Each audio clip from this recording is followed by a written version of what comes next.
Here's a very talked about situation between Manchester United and Liverpool where Šeško scored a goal, and some people say it shouldn't have been allowed and some say it should have been allowed. And here's how it is. What happened in this situation is that he got a pass and then he scored. And what's important here is to know if he touched his hand before it entered the goal. And the camera angles have shown that it did actually touch his fingers and then it entered the goal. So there's clear evidence that there was a touch on his hand before the goal was scored. So according to law, if a goal is scored directly from a player's hand or arm, it cannot be a goal. And this goal was scored directly from his hand.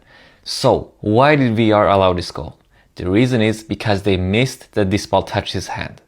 You can see on the camera angles, even if you don't zoom in with super slow motion, that it did touch his hand, and that is factual.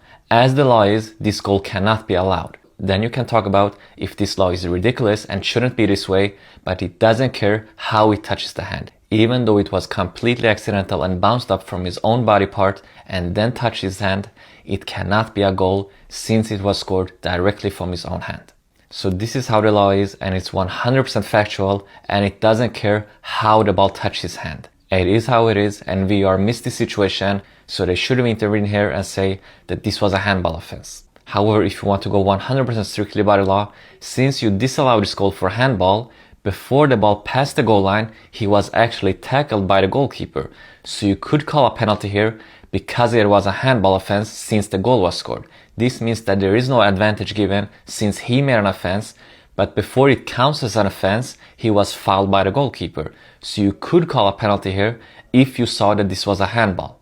Because it isn't a handball offense until the ball passes the goal line. And before it passed the goal line, he was fouled by the goalkeeper.